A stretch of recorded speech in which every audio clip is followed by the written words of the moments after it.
28장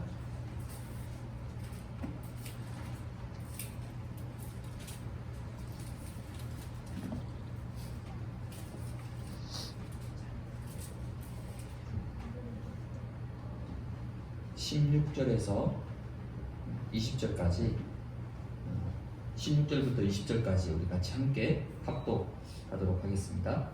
11제자가 갈릴리에 가서 예수께서 지시하신 산에 이르러 예수를 배웠고 경배하나 아직도 의심하는 사람들이 있더라. 예수께서 나와 말씀하여 이르시되 하늘과 땅의 모든 권세를 내게 주셨으니 그러므로 너희는 가서 모든 민족을 제자로 삼아 아버지와 아들과 성령의 이름으로 세례를 베풀고 내가 너에게 분부한 모든 것을 가르쳐 지키게 하라. 올지어다 내가 세상 끝날까지 너희와 항상 함께 있으리라 하시니라. 아멘.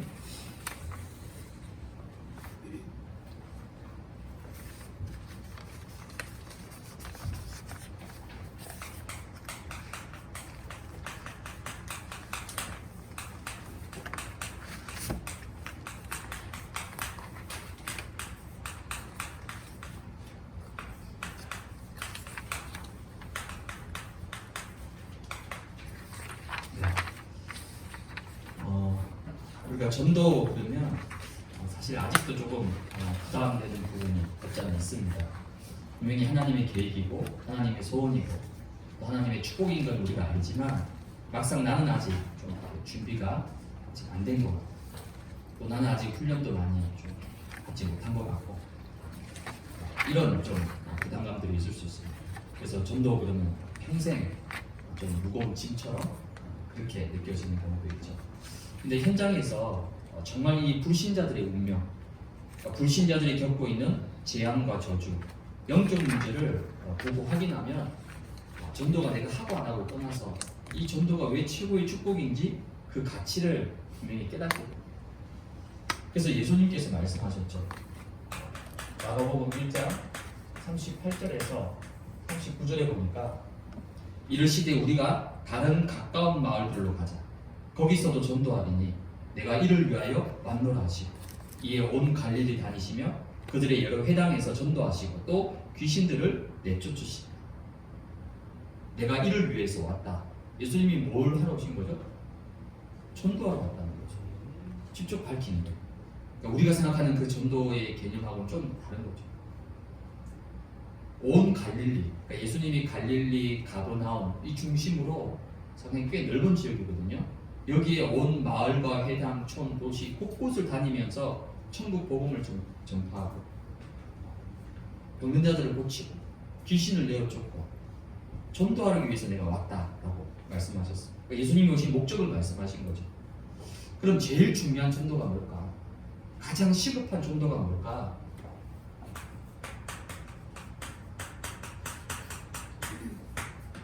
나를 전도하는. 물론 우리가 불신자, 네피림 현장, 또 여러 우리가 있는 곳 다 필요한 거죠.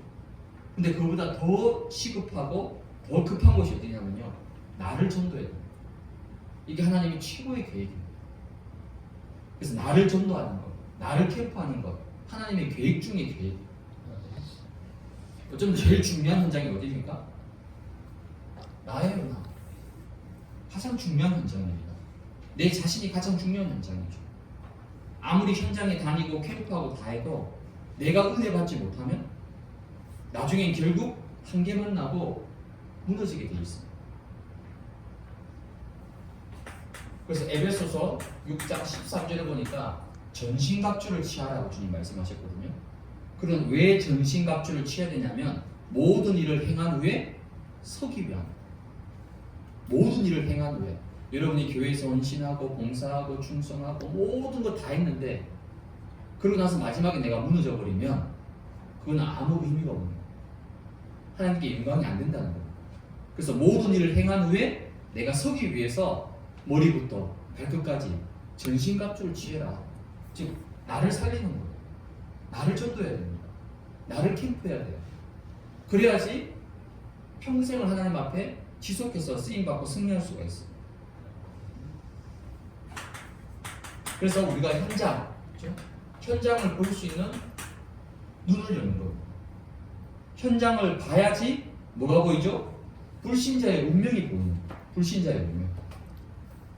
도대체 근본 문제가 뭔지, 영적 문제가 뭔지, 실제 사탄이 이 장악하고 있는 재앙과 저주가 보여지게 되는 거예요. 자꾸 보다 보면 어떻게 되죠? 마음이 감깁니다. 자꾸 보다 보면 기도가 달라져요. 이번에 무속 캠프하면서 또 교회 주변을 캠프하면서 그게 달라집니다.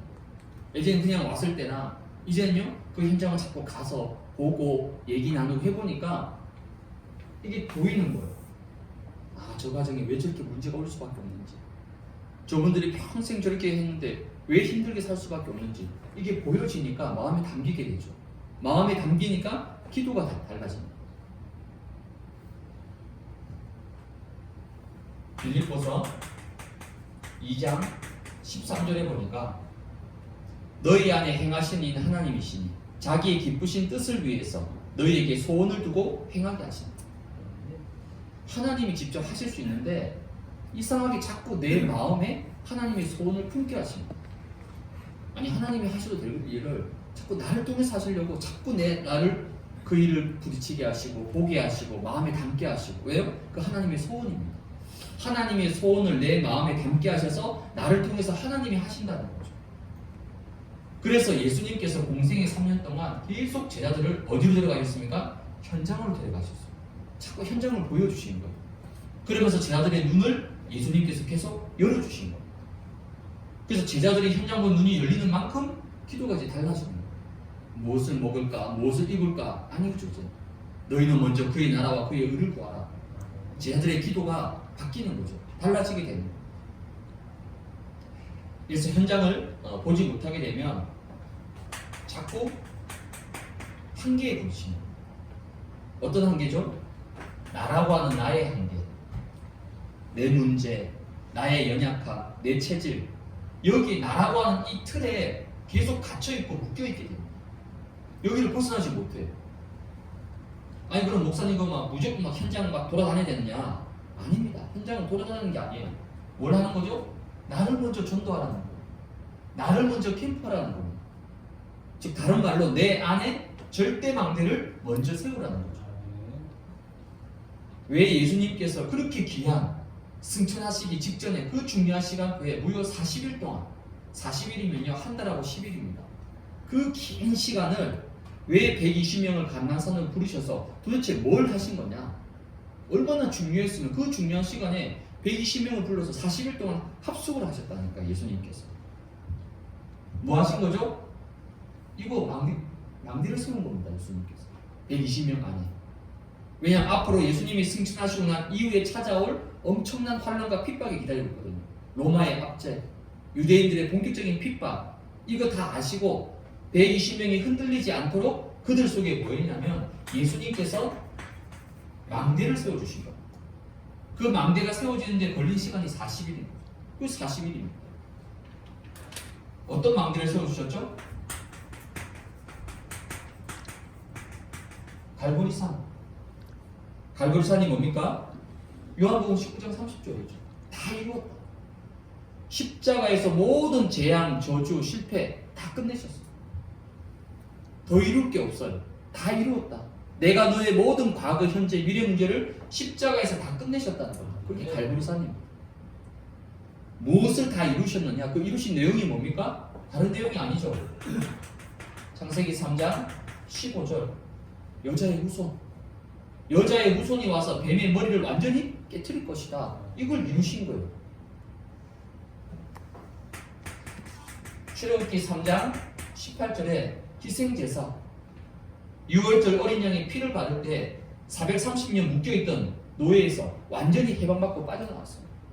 애굽의 모든 흑암과 재앙과 저주가 6월절 어린 양의 피 바를 때 끝난 겁니다. 이걸 다 이루신 거예요. 그리스도께서. 그래서 마태복음 16장 16절을 고백하는 거죠. 그 구약의 모든 언약을 성취하시고 사단의 머리를 완전히 깨트리시고 모든 재앙과 심판과 죽음, 지옥까지 그 모든 문제를 해결하신 그분이 바로 그리스도십니다. 이거 베드로가 고백한 겁니다. 이 갈보리산의 망대를 예수님이 세워주신 거죠. 그리고 감람산. 감람산은 뭡니까? 사도행전 1장 3절이죠. 하나님의 나라. 하나님의 나라를 누리면 어디에 있든지 무엇을 하든지 아무 상관없어요. 괜찮습니다. 무엇을 해도 괜찮아요. 나는 뭐 연약하고 부족하고 아무 문제되지 않아. 나는 환경이 별로 좋지 않고 나는 별로 배경이 없고 아무 상관없습니다. 하나님의 나라. 이 하나님의 나라를 누리면 다른 어떤 것도 문제되지 않습니다. 다른 게 더 이상 필요가 없다니까. 근데 이걸 누리지 못하면 자꾸 다른 것을 찾아. 복음 아닌 다른 거. 그리스도가 아닌 다른 뭔가를 자꾸 찾는 거예요. 혹시 그거 하면 행복할까? 혹시 그거 하면 만족스러울까? 아닙니다. 잠깐은 그럴지 몰라도 아닙니다. 하나님의 나라를 누리게 되면 이 세상에 그 어떤 것도 필요 없습니다. 괜찮습니다. 왜? 하나님 나라 속에 모든 게 다 들어있기 때문입니다. 이 망대를 예수님이 세워주신 거죠. 그리고 마가 다락방. 마가 다락방은 뭡니까? 사도행전 1장 8절이죠. 오직 성령 충만. 하나님이 주시는 오직을 찾고 오직을 발견하고 오직을 누리게 되면 완전 승리하게 됩니다. 이걸 뭐 증인이라고 하는 거죠. 오직 성령이 너에게 임하면 성령 충만. 특별히 지금은 너무나 중요한 시간입니다. 그렇죠? 25년 한 해가 이제 진짜 며칠 안 남았어요. 진짜 우리 이제 손가락으로 카운트다운 해야 될 이제 그 시간 더 이상 넘길 달력이 없어요. 이제 마지막입니다. 이제 12월 달. 그리고 이제 2026년도가 이제 새롭게 시작됩니다. 이 중요한 시간표에 정말 여러분에게 필요한 게 뭘까요? 다른 거 아닙니다. 오직 성령 충만. 하나님이 나의 사정 다 아십니다. 나의 형편 다 알아요. 나의 문제도 다 알고 있습니다. 지금 내가 뭐 때문에 안 되고 있고 뭐 때문에 힘들어하고 뭐가 필요한지 주님은 다 알고 계십니다. 모든 것을 다 알고 있는 주님이 주신 답이에요. 뭡니까? 오직 성령이 너에게 임하면. 이것저것 다른 게 필요한 게 아닙니다. 오직 성령이 너에게 임하면 권능받고 땅끝까지 증인되고 승리할 것이다. 그래서 초대교회는 이 언약 붙잡고 모이는 거예요. 성령 충만 달라. 왜? 성령 충만 받으면 문제, 사건, 어려움, 내 영적 문제 모든 거 다 뛰어넘을 수 있다니까. 다른 거 구할 필요가 없습니다. 왜? 이 속에 다 있잖아요. 성령 충만.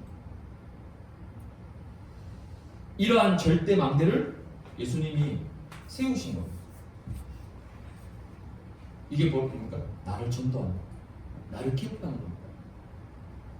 그래서 현장에 나가는 것도 물론 필요하고 중요합니다. 근데 그 이전에 먼저 이 부분, 이 망대가 먼저 내 안에 서야 됩니다. 이 응답을 받는 우리 반석의 모든 우리 가족들 되시길 바랍니다. 절대 망대를 가진 자에게 하나님이 주시는 응답의 시작이 있습니다. 그 응답의 시작이 바로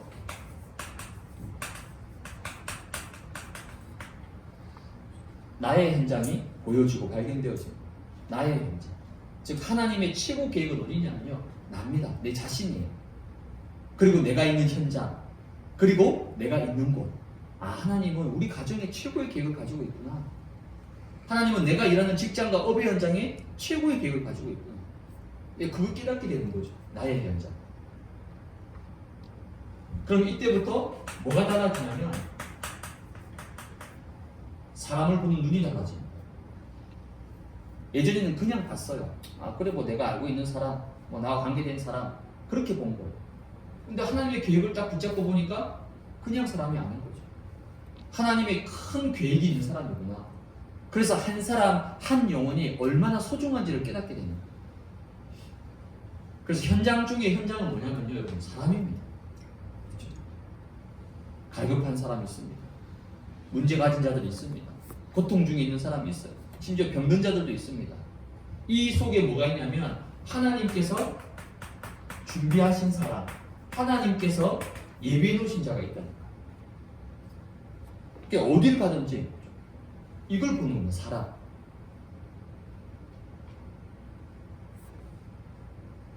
그래서 예전에는요, 제가 어딜 가야지, 어디 막 특별한 곳을 가야만이 현장이라고 생각했습니다.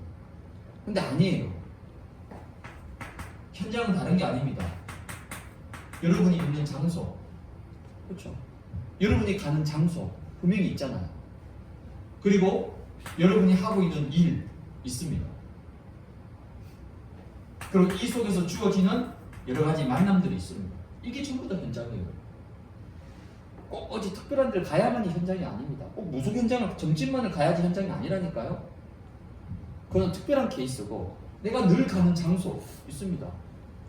내가 지금 하고 있는 일 있어요. 또 그 속에 여러 가지 만남들이 있습니다. 이게 전부 뭐라고요? 다 현장이라는 거예요. 현장이란 말은 이 속에 하나님의 중요한 계획이 있다는 거거든요.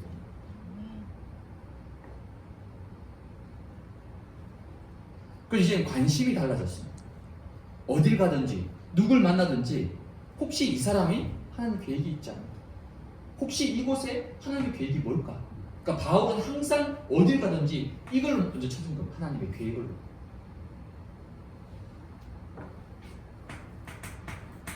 그래서 여러분들에게 영적인 눈이 필요합니다. 영적인 눈. 영적인 눈을 열어서 하나님께 한 번만 질문을 한번 해보세요. 질문. 왜 하나님 나에게 이 일을 하게 하십니까? 왜 나에게 이 장소를 가게 하십니까? 왜 나에게 이 사람을 만나게 하십니까? 왜 우리 가정을, 왜 우리 집을 이 지역에, 이 동네에 하나님 왜 살게 하십니까? 질문이죠. 이걸 보고 뭐라 하냐면요, 현장 분석이라고 합니다. 현장 분석이 어려운 게 아닙니다. 내가 하고 있는 일, 내가 있는 장소, 내가 있는 곳에 하나님의 계획을 놓고 질문하는 거예요. 그러면 분명히 여기서 뭔가가 발견되어지고 보여지는 거예요. 지난 우리 하역 캠프에요. 우리 사모님하고 그 임누리 중사님이 그 부평초등학교 간 있잖아요. 계산시장 뒤편에. 그 저도 몇 번 본다고 돌아다녔거든요. 그 부평초등학교 바로 앞에 조금 빌라가 하나 있어요. 거기 이제 가는데 어떤 할머니가 나와 계신 거예요. 그래서 그 할머니한테 이제 좀 얘기하다가 복음 전하고 영접했어요. 그 할머니. 그러고 나서 목요일날 무속캠프가 있잖아요. 무속캠프 팀이 어딜 갔는데 점집이 하나 있었죠. 그게 청궁불사라는 집이에요. 그 청궁불사가 어디냐면 그 영접한 할머니가 살고 있는 그 빌라에 있는 점집이에요. 그러니까 포럼을 들어보고 알게 된 거죠. 하역캠프, 목요캠프는 사실 따로따로 좀 하고 있잖아요. 그렇죠? 뭐 같이 기도하고 있긴 하지만 팀이 다르고 현장이 다르니까.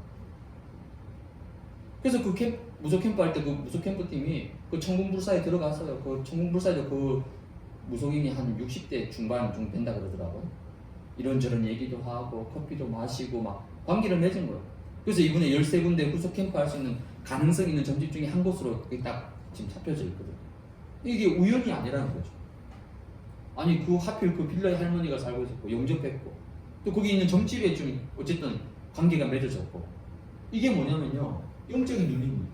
분명히 하나님의 계획이 있겠죠. 그 현장에, 그곳에. 그럼 우리가 어떻게 인도받아야 될지 현장 분석이 되어지는 거죠.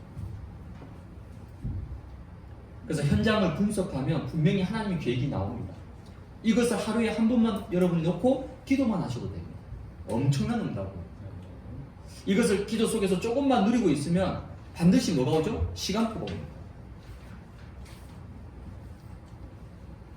그 하나님의 시간표를 놓고 여러분 기다리시는 겁니다. 하나도 어려울 게 없습니다. 두 번째는 나의 현장을 보게 되고 기도하게 되면 그 속에서 하나님이 하시는 나의 전도를 찾고 누리게 됩니다. 분명히 작정된 자가 있다라면 하나님은 그 사람이 복음 받도록 분명히 역사하십니다. 몇 년 전에 제가 화요 집회에 갔을 때요, 그때 집중 신학원이라는 게 있었어요.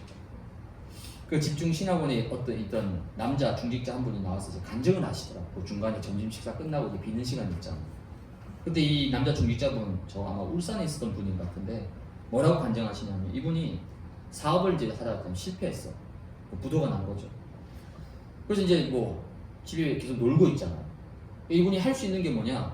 중직자 대학원 이제 등록하고 신학원 신청해서 이제 시간 남아 도니까 바쁠 때 이제 그런 거 할 수 없었잖아. 시간이 너무 많으니까 그 두 군데 이제 할 수 있겠다는 거죠. 그 이제 조금씩 은혜 받으면서 이분이 뭐 했냐면 사모노를 시작하게 했어요. 이제 거기서 계속 사모노를 얘기하니까 본인도 이제 사모노를 시작하게 된 거죠. 그렇게 해서 조금씩 이제 은혜 받고 있는데 이상하죠. 그 사업은, 그 망했던 사업이 뭐 조금 이제 뭔가 이제 하려고 했는데 올해 그 사업은 완전히 더 뭐 할 수 없을 만큼 완전히 더 나빠집니다. 완전히 바닥을 치고 더 힘들어진 거죠. 근데 참 감사한 건 뭐냐, 이분의 고백이죠. 그 속에서 자기의 영적 상태가 살아나고 회복되기 시작했다는 거예요. 그러면서 이분에게 전도의 문이 열렸어요. 어떤 한 사람이 연결돼서 영접하게 됩니다. 그러면서 그 영접한 사람을 통해서 계속 다락방이 열리고 말씀등이 막 펼쳐지게 됩니다. 그러는 사이에 하나님 은혜를 보니까 이분의 산업을 완전히 회복시켜버려요. 완전히 안 되는 사업입니다. 오늘 말씀 절대 불가능 그랄지요. 완전 안 되는 건데 하나님이 되게끔 180도 바꿔버린 겁니다. 어느 정도로 회복됐느냐? 이분도 이제 작은 교회를 섬기고 있는데 이분이 거의 교회를 다 책임질 만큼. 그럼 이 남자 중직자분이 뭘 찾은 거죠? 이걸 찾은 거예요. 그것도 큰 거 아닙니다.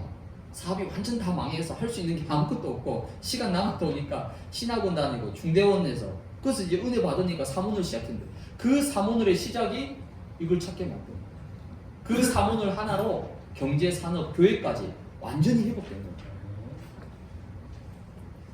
그래서 여러분 나의 전도를 너무 이렇게 어렵게 또 막연하게 생각할 필요가 없습니다. 나의 전도는 어떻게 시작하냐면 하나님이 분명히 사건 캠프 하십니다. 여러분이 언약을 붙잡고 기도하고 있으면 특히 현장을 놓고 내게 주신 현장을 놓고 언약 붙잡고 기도하고 있으면 하나님은 분명히 뭐 하시느냐? 문제와 사건과 일을 터뜨립니다. 하나님의 계획을 성취하시기 위해서. 그래서 이때가 중요한 거예요. 이때 어떤 관점, 어떤 눈으로 보는, 어떤 눈으로 그 사건을 보고 어떤 눈으로 그 일을 보냐는 겁니다. 모든 것을 하나님의 계획에 맞추어서 영혼 구원. 그래, 하나님이 말씀을 성취하려고, 하나님의 영혼 구원하려고, 전도의 시간표를 이루려고 하나님이 문제와 사건을 주셨구나. 이렇게 딱 영적으로 해석하는 거죠. 특별히 사건을 통해서 뭐 하는 겁니까? 하나님이 나의 인생을 캠프하기를 원하십니다.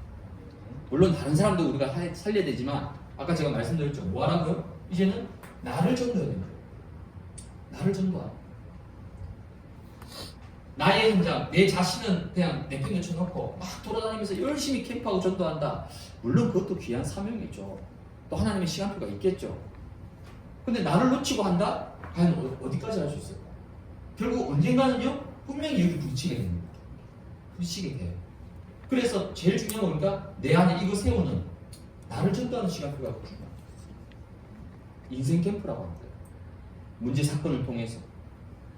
이렇게 인생 캠프를 계속 누리고 있다 보면요, 하나님이 분명히 뭐 하시느냐? 현장의 문을 열어주십니다. 그때는 여러분이 뭐 하면 됩니까? 하나님 주신 기회니까 생명 캠프를 하는 거예요. 생명 캠프 한다는 말은 다른 거 아닙니다. 빛을 비추는 거예요. 빛을 비추기만 해도 됩니다. 특별히 꼭 뭐 말을 꺼내고 뭘 주고 하지 않더라도 빛만 비추어도 됩니다. 이번에 그걸 확인한 거예요. 같은 현장에 가서 계속 몇 주간 갔는데 빛만 비추었어요. 근데 이상하죠. 흑암이 무너지는 거예요. 그 무속 캠프 할 때 참 사실 좀 약간 황당하더라고요. 가서 그냥 사진 찍고 죄송합니다. 사진 찍고 오래요. 사진 찍고 아유, 굳이 사진을 왜 찍지? 그래서 어쨌든 시킨 대로 해야 되니까 그 사진 찍으면 저 변방동에 가서 사진 찍고 온 거예요. 근데 사진 찍고 오는 게 목적이 아니라 그 사진 찍고 온 그거를 딱 취합해가지고 여러분이 뭐 하셨죠? 30중 물리기도 하셨죠. 그 팀들도 마찬가지입니다. 그 팀들은 오직 24 무속 현장이에요. 그때부터 기도가 시작됩니다. 그러고 나서 딱 두 번 본캠프 1주차, 2주차 했습니다. 1주차에는 가도 제대로 만나지 못했어. 저희 팀. 우리 신영미 권사님 팀은 그래도 뭐 찾아가서 많이 만나고 우리는 만나지도 못했어요. 가니까 뭐 어디 고터에 가 있다, 뭐 일보러 나가 있다, 뭐 만날 수도 없었습니다. 야, 참 이게 쉽지 않다 생각해요. 마지막 2주차 때 가보니까요, 그 소백도령이 어서 오라고 만나주셔서 그렇게 우리를 반갑게 맞이해주고 다른 건 한 게 없거든요. 뭐 했죠? 이것만 한 거예요. 빛만 비춘 거예요. 빛 비추고 여러분들이 막 하루에 한번 집중해서 기도하고 사실 그것만 했는데도 흑암이 꺾이고 무너진 걸 직접 봤다니까. 야, 이 빛이 엄청난 거구나. 기도하고 빛만 비추었는데 흑암이 무너지게 됩니다. 그러면서 사도행전 13장 48절에 보니까 영생 주시기로 작정된 자는 뭐 한다고요? 다 믿더라. 영생 주시기로 작정된 자가 있다는 거예요. 우리가 말을 잘해가지고 막 우리가 성경 구절 다 되면서 막 메시지를 막 휘황찬란하게 해서 영접한 게 아닙니다. 이미 영세전에 구원받기로 작정되어 있는 사람은 우리가 성경 구절을 거꾸로 얘기해요. 틀리게 얘기해도요 구원받게 되어 있습니다. 왜요? 작정되어 있는 자거든요. 그럼 이 작정된 자를 하나님이 누구에게 보내주시겠습니까? 빛을 비추는 자예요. 그래서 우리가 평상시에 되고 안 되고 상관없습니다. 계속해서 빛을 비추고 흑암 걷고 기도해야 됩니다. 왜? 하나님이 시간표가 되면 분명히 열어주시기 때문에. 그러면 세 번째는 뭐 하면 됩니까? 이제는 지속 캠프를 하는 거예요. 지속 캠프란 말은 그 생명 캠프를 통해서 뭔가 만남이 되고 연결이 된 사람을 놓고 이제는 지속할 수 있는 그걸 뭐 우리가 다락방이라고 합니다. 키는 다락방이에요. 물론 한 번 듣고 영접할 사람으로 끝난 사람도 있습니다. 그런 사람이 대부분이에요. 그 자체만 너무 귀한 거죠. 근데 그 영접한 사람 중에 분명히 하나님이 예비한 사람이 있어요. 복음에 반응하는 사람이 있습니다. 말씀을 더 알고 듣기 원하는 사람이 있습니다. 그 사람은 뭡니까? 딱 다락방이에요. 다락방으로 연결해서 이 다락방에서 그 사람에게 본격적으로 그리스도를 심어주고 기본 메시지를 심어주고 계속해서 양육해 나가는 거예요. 그래서 지금 계속 제가 기도 제목이 뭐냐면요, 저 설렁탕 집에 어떻게 하면 좀 다락방을 열 수 있을까? 식당이잖아요, 식당. 물론 손님이 막 바글바글하는 그런 식당은 아니에요. 제가 가봐도 점심시간 때 조금 한가하고 그거 지나고 나면 한가해요. 근데 문제는 아무리 한가해도 손님이 한 명 들어오면 어쨌든 식당 해야 되잖아. 근데 우리 여자 사장님 그 어머니요, 마음문이 열려가지고 뭐 제가 이제 얘기한 애들 그 자녀가 딸만 둘이 있거든요. 그 딸들 5살, 6살 때는요 교회 같이 데리고 다녔대요. 그러니까 교회들 좀 아는 거죠. 마음문 열려서 편하게 제 얘기를 다 받아들이는데 그 남자 사장님은 좀 원래 좀 무덤덤하고 좀 무뚝뚝해가지고 표현을 잘 하지 않아요. 엊그제도 가서 이제 제가 또 기본 메시지 좀 하고 같이 이제 영접하자고 또 따라하라고 했는데 남자 사장님은 입에 소리를 안 내는 거예요. 그래서 제가 기도하고 있는데 옆에 뭐 소리가 들으면 이 여자 사장님이 남자 사장님 막 계속 푹 찌르는 거예요. 제가 괜찮습니다. 주세요 다 듣고 계시니까 괜찮다고. 근데도 계속 하라고 옆구리 찌르는데 내가 하지 말라고 했는데도 계속 하시더라고요. 그래서 어떻게 하면 여기 좀 다락방을 할 수 있을까? 그게 지금 기도 제목입니다. 그 노래방도 마찬가지. 노래방도 어떻게 좀 다락방을 할까? 좀 교회로 어쨌든 뭐 한 2시, 3시에 오신다 그러더라고요. 오픈하러. 그럼 오픈하기 전에 잠깐 여기 바로 위에 교회니까 와서 한 10분, 20분만 좀 말씀 듣고 가라고 할까? 뭐 하여튼 여러 가지 지금 그 어떻게 하면 이걸 열 수 있을까? 지금 계속 기도 중에 있습니다. 근데 제가 뭐 여는 건 아니죠. 하나님이 열어주셔야죠. 그렇죠? 하나님이 문을 여시도록. 그렇다면 여러분 현장, 그쪽은 나의 현장, 나의 전도. 이게 아직은 제가 아무리 이렇게 얘기해도 여전히 여러분 속에는 뭔가 이게 부담이 될 수 있습니다. 또 나에게 뭔가 큰 벽처럼 느껴질 수 있어요. 그래서 이 나의 현장과 전도를 놓고 나는 어떻게 시작하면 될까?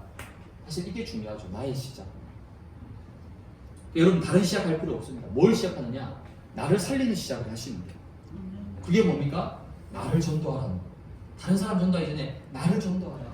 나를 캠프하라. 나에게 빛을 비추어라. 그게 인생 캠프잖아요. 즉 내 안에 주님이 말씀하신 이 절대 망대를 내 안에 먼저 세우시면 돼요. 이걸 먼저 세우는 거예요. 그걸 보고 서밋 타임이라고. 서밋 타임이 뭐죠? 영적 서밋의 축복을 누리는 시간을 가지라는 거예요. 하나님이 여러분을 창세기 1장 27절에 하나님을 닮은 하나님의 형상으로 어마어마한 존재로 여러분 만드셨어요. 창조할 때부터 여러분 속에 어마어마한 창조의 복과 능력을 다 주셨다니까요. 그 영적 서밋의 축복을 내가 누리는 시간을 꼭 가져. 아무리 바빠도 아무리 일이 많아도 이 축복을 누리지 못하면 어떻게 됩니까? 노예되고 포로되고 소폭됩니다. 그럼 언젠가는요 여기 또 걸립니다. 나의 문제, 내 영적 문제, 내 체질의 문제, 나라고 하는 이 틀을 또 여기 갇히게 됩니다. 이걸 뛰어넘을 수 있는 건 뭡니까? 하나님이 주신 것을 누리는 거예요. 하나님이 나에게 어마어마한 거 주셨잖아요. 그거 누리는 시간이 필요하다는 거예요. 그래서 여러분들이 삼원을, 그래서 강단 말씀, 그럼 오늘 강단 말씀 받았습니다. 여기서 내가 붙잡을 게 뭐냐? 나에게 주실 게 있잖아. 그걸 딱 매일 아침 일어나서 또 확인하고 붙잡으시면 됩니다. 그리고 기도 수천 말씀 매일매일 있거든요. 그거 한번 그냥 편안하게 읽어도 됩니다. 한번 읽다 보면 거기에 뭔가 딱 나한테 부딪히는 단어가 있어요. 내용이 있습니다. 그거 그래 오늘 내가 붙잡을 거구나. 그거 붙잡는 겁니다. 사문을. 여러분이 매일 이 서밋 타임을 통해서 영적 서밋의 축복을 날마다 누림으로 나를 살리는 시작이 돼야 돼요. 두 번째는요, 나의 시작은 뭡니까? 절대 누림. 뭘 누리느냐? 여러분이 삶 집중을 날마다 누리시기 바랍니다.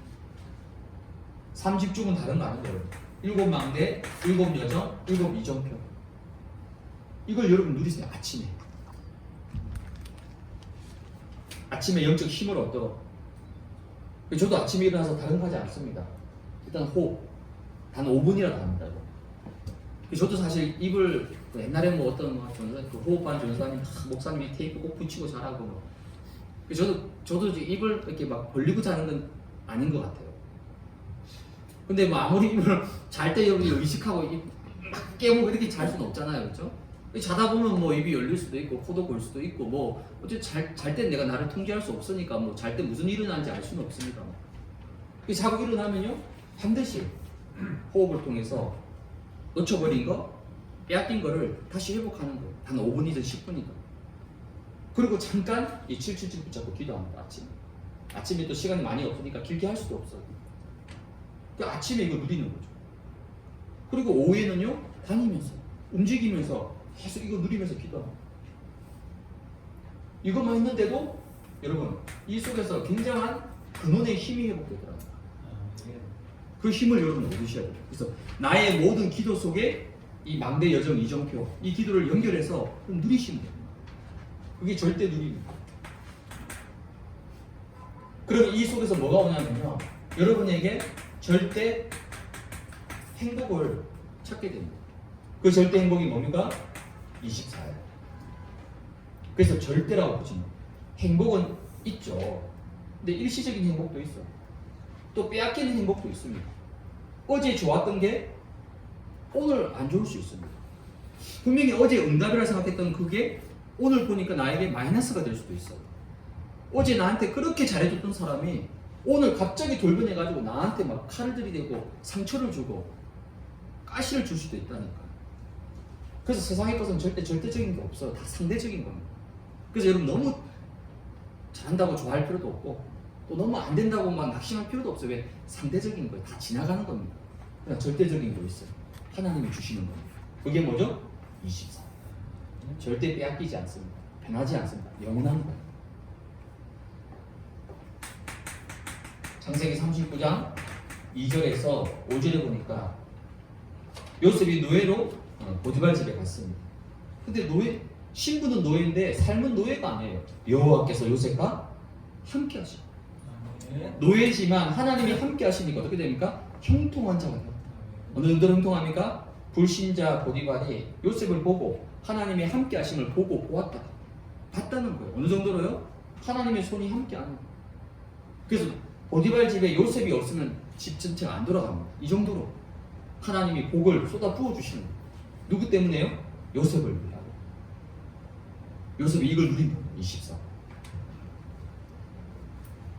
그래서 여러분이 딱 오늘부터 이 시간을 꼭 가지세요. 내 영을 살리는, 나의 모든 것을 살리는 이 축복을 누리는 시간을 조금만 가지시면 됩니다. 뭐 하죠? 말씀 붙잡고 기도합니다. 이 응답받는 우리 반석의 모든 가족들 되시기 바랍니다. 그럼 결론입니다. 그럼 오늘 불신자의 운명, 그렇죠? 이 불신자의 사주팔자 이걸 현장에서 보고 진짜로 제대로 전도하자, 무조건 전도하고 캠프하자 그 말 하는 게 아니고 또 그게 우리 말처럼 되어진다면 뭐 쉽게 말처럼 되는 게 아니거든요. 또 우리 보고 증인되라고. 물론 사도행전 1장 8절에 그렇죠? 근데 증인되라가 아닙니다. 하나님이 저와 여러분을 증인으로 세워주시겠다고 말씀합니다. 우리가 어떻게 증인될 수 있습니까? 누가복음 10장에 보니까요. 예수님께서 70인들을 현장에 파송하면서 현장에 보내셨어요. 그 현장에서 사역하고 70인이 돌아와서 뭐라고 예수님께 포럼하냐면요. 예수님, 우리가 나가서 예수 이름으로 하니까 귀신이 쫓겨나가고 현장이 뒤집어지고 난리가 났습니다. 막 흥분해가지고 예수님께 막 포럼을 했죠. 그때 예수님이 그 포럼을 다 듣고 나서 70인에게 뭐라고 말씀했어요? 누가복음 10장 20절에 보니까 그러나 귀신들이 너희에게 항복하는 것으로 기뻐하지 말고 너희 이름이 하늘에 기록된 것으로 기뻐해. 여러분 기준을 어디에 둬야 될까요? 응답을? 응답이 기준이 되면요. 그럼 응답이 있을 때 너무 감사하고 좋은데 만약에 응답이 없을 때는 어떡할 거예요? 어떤 분들은 예수 믿으니까 병 나았다. 제가 그런 분 봤거든요. 진짜. 병원에서 안 된다고 거의 이제 판정이 내려졌어요. 근데 이분이 기도원 가서 기도하다가 나았어요. 그래서 자기 이제 예수 믿고 이제 병원전도 엄청 열심히 하시더라고요. 그러면 나와서 정말 다행이고 감사한데 만약에 안 나왔으면 어떡할 겁니까? 그럼 안 나왔으면 예수 안 믿을 겁니까? 안 나왔으면 예수님이 구원자 아니십니까? 응답이 너무 감사하지만 사실 응답의 기준은 아니거든요. 응답 없을 때는 뭐 불평하고 원망하고 교회를 떠날 겁니까? 응답도 기준이 아니라는 거예요. 되고 안 되고 있고 없고가 기준이 아니라는 거예요. 너희 이름이 하늘에 기록된 것으로 기뻐해라. 내가 구원받은 거, 내가 이 복음 깨달은 거, 내가 이 그리스도를 붙잡은 거, 내가 영원한 하나님의 자녀고 천국 백성이라는 거, 이건 바뀌지 않는 응답이거든요. 이거로 기뻐해라는 겁니다. 현장 나와서 영접이 일어나고 막 그러면 너무 신나고 영접 안 일어나면 여러분 안 할 겁니까? 그건 기준이 아니에요. 진짜 기준은 뭡니까? 하나님이 주신 영원한 복음과 그리스도, 영원한 구원의 축복, 그게 진짜 기준이라는 거죠. 그래서 여러분들은 어디다 기준을 둬야 되냐면 근원적인 거예요. 근원적인 여러분 힘을 얻으시기 바랍니다. 근원적 힘이 어디에 있습니까? 사도행전 1장 8절이죠. 오직 성령 충만. 이 성령 충만 속에서 보좌와 하나님의 나라 누리게 됩니다. 즉 나를 살리는 힘을 얻게 됩니다. 현장을 살릴 수 있는 힘을 얻게 됩니다. 그게 근원적 힘 어디 있다고요? 오직 성령 충만. 오직 성령의 능력. 그게 근원의 힘. 하나님 주신 힘을 얻어야 됩니다. 그리고 여러분이 주시는 근원의 응답 있습니다. 근원의 응답이 뭐죠? 하나님은 분명히 말씀을 성취하십니다. 말씀을 성취하세요. 문제는 내가 그 말씀을 안 붙잡아서 그렇지. 내가 믿음으로 말씀을 안 붙잡아서 그렇지. 하나님의 말씀은 마태복음 5장 18절에 1.1획도 변함없이 다 성취되고 이룰 것이다. 지금도 하나님은 말씀을 성취하고 이루어 가십니다. 그럼 우리가 이번 한 주간 이제 월요일부터 내일 한 주가 시작됩니다. 여러분 현장에 나가서 세상에 나가서 직장에 나가서 여러분 지역에서 뭘 봐야 되겠습니까? 하나님의 말씀 성취 역사를 봐야 됩니다. 이것만이 진짜 응답입니다. 다른 거는요 있어도 되고 없어도 되고 다 지나가는 겁니다. 그리고 근원의 응답은 뭐죠? 하나님은 반드시 우리의 기도에 응답하십니다. 응답하십니다. 아예 응답이 없는데요? 아니요. 하나님의 시간표입니다. 응답 올 때까지 뭐 하면 됩니까? 누리면서 기다리면 됩니다. 아브라함 보십시오. 25년. 요셉은요? 17살에 잡혀서 30살에 총리될 때까지 13년. 다윗도 10몇 년. 모세는 40년. 아이고. 그러니까 무조건 뭐 그렇게 아이고 그게 기준은 아닙니다. 그렇죠? 기준은 아니지만은 결론은 뭡니까? 응답 된다는 거죠. 응답 되어집니다. 때가 되면 나 여호와가 맞습니까? 그 제가 저랑 같이 사역했던 권사님이요. 목사님 제가 제일 싫어하는 성경 구절 하나 있습니다. 뭔데요? 그러니까 이사야 62장 60장 22절 때가 되면 자기 그 말이 너무 싫다는 거예요. 도대체 그놈의 때가 언제 오냐고. 지금 벌써 몇 년째 기다리는데 그 때가 언제 오냐고 자기 너무 싫다는 거예요. 농담 반 진담 반 얘기하신 거죠. 분명히 기도 응답됩니다.